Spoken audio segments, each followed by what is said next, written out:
Perth test में भारत की शानदार जीत हुई है। भारत ने ऑस्ट्रेलिया को 295 रनों से हरा दिया है और ये अपने आप में शानदार कमबैक टीम इंडिया का।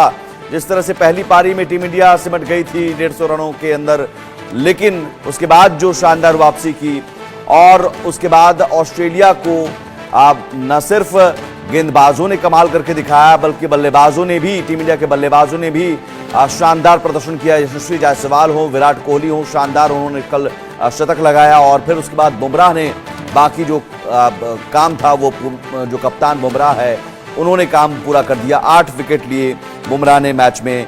दूसरी पारी में 238 रन पर ही कंगारू टीम सिमट गई। तो 5 मैचों की टेस्ट सीरीज में 1-0 की बढ़त हमने हासिल कर ली है। अब दूसरा मुकाबला 6 दिसंबर से एडिलेड में खेला जाएगा और दोनों टीमों के प्रदर्शन पर ये जो जीत है वो भारी इस लिहाज से पड़ेगा क्योंकि मनोवैज्ञानिक बढ़त टीम इंडिया ने बना ली है। कहीं ना कहीं पहले ही मैच में हमने शानदार जीत हासिल कर ली और 238 रन पर हमने समेट दिया। दूसरी पारी में एक विशाल स्कोर चेज करने के लिए दूसरी पारी में हमने टीम इंडिया को दिया था जब पारी घोषित कर दी थी। तो ये एक बड़ी खबर, भारत ने ऑस्ट्रेलिया को 295 रनों से हरा दिया है और 5 टेस्ट मैचों की सीरीज में भारत 1-0 से आगे। सबसे अच्छी बात है कि विराट कोहली जो आउट ऑफ फॉर्म चल रहे थे, शानदार कमबैक उनका रहा और एक रिकॉर्ड भी उन्होंने बना दिया। डॉन ब्रैडमैन को उन्होंने पीछे छोड़ दिया। टेस्ट क्रिकेट में 30 शतक लगाकर 29 शतक डॉन ब्रैडमैन के नाम है।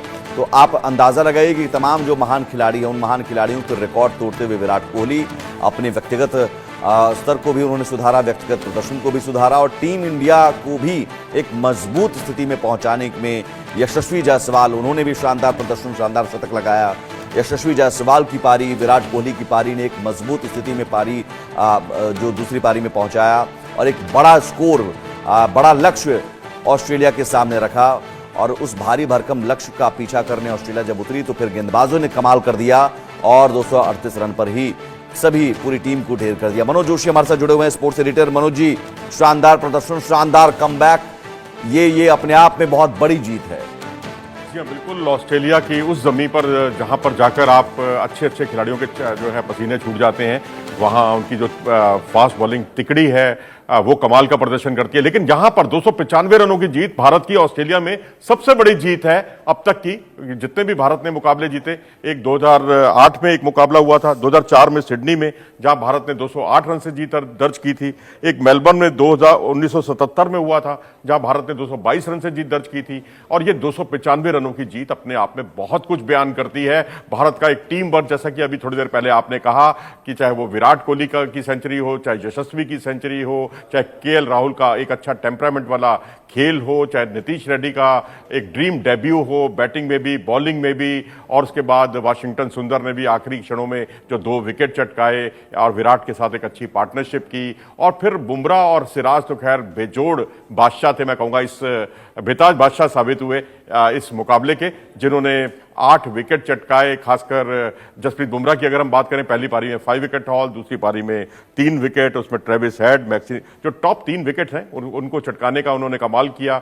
सिराज ने बहुत शानदार गेंदबाजी की और अनएक्सपेक्टेडली एक अच्छे स्पोर्टिंग रोल में वो दिखाई दिए और आज तो मेन स्ट्राइक बॉलर की हैसियत से उन्होंने जिस तरह 2 विकेट चटकाए वो कमाल के थे। आज उस्मान ख्वाजा और स्टीव स्मिथ के जो टिकाऊ प्लेयर हैं, जो टिक्कर बल्लेबाजी करते हैं, लंबी पारी खेलने में माहिर माने जाते हैं, उनको उन्होंने शिकस्त किया, मैं तो कहूँगा धराशायी किया। तो ऑस्ट्रेलियाई टीम जो धराशायी हुई है ये भारत के एक परफेक्ट टीम वर्क की वजह से हुई है। और यशस्वी और विराट कोहली की पारी को कैसे देखेंगे, और शानदार ये पारी अपने आप में, और इसलिए भी क्योंकि हम आप चर्चा कर रहे थे पहली पारी में जब 150 रन पर सिमट गई थी टीम इंडिया विराट कोहली के प्रदर्शन को लेकर भी, लेकिन विराट कोहली अब फॉर्म में आ चुके हैं, ये एक अच्छी खबर है। जी हाँ, बिल्कुल। विराट कोहली अच्छी फॉर्म में आ गए हैं और कहते हैं ना, सोया हुआ शेर जब जग जाता है तो और भी ज्यादा घायल हो जाता है, खतरनाक हो जाता है, घायल करने की कुव्वत रखते हैं अपोनेंट को, और वही कुछ किया उन्होंने।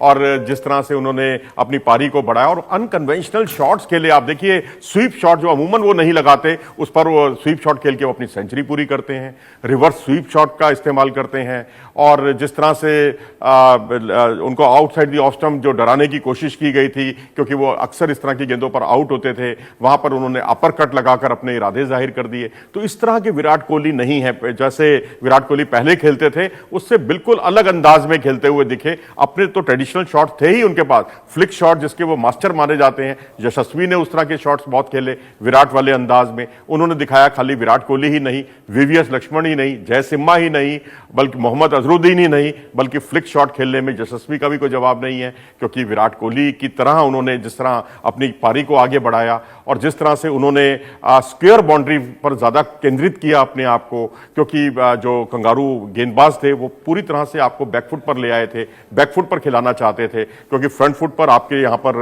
रनों से भरपूर पिच है ये, लेकिन क्योंकि जब गेंद थोड़ी पुरानी हो जाती है तो यहाँ खूब रन बनते हैं। तो यहाँ बैकफुट पर भी उन्होंने दिखाया कि थर्ड मैन और इधर फाइन लेग की दिशा में भी खूब रन बटोरे जा सकते हैं बिना किसी एजेस के। बस थोड़ा सा उन्होंने इंतजार किया गेंद के पुराना होने का। जी, यशस्वी जायसवाल, एक शानदार पारी यशस्वी जायसवाल की भी।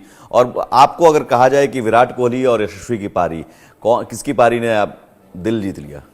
दोनों ने दिल जीत लिया जी। दोनों की तुलना तो बिल्कुल नहीं हो सकती और होनी भी नहीं चाहिए। मैं तो ये कहूंगा कि दोनों ने जो काम किया वो टीम इंडिया के लिए किया। और विराट कोहली की पारी जहां थोड़ी उनसे लीग से हटकर पारी थी, जो अमूमन जो उनकी सेंचुरी जो बनाते हैं उससे बिल्कुल अलग थी।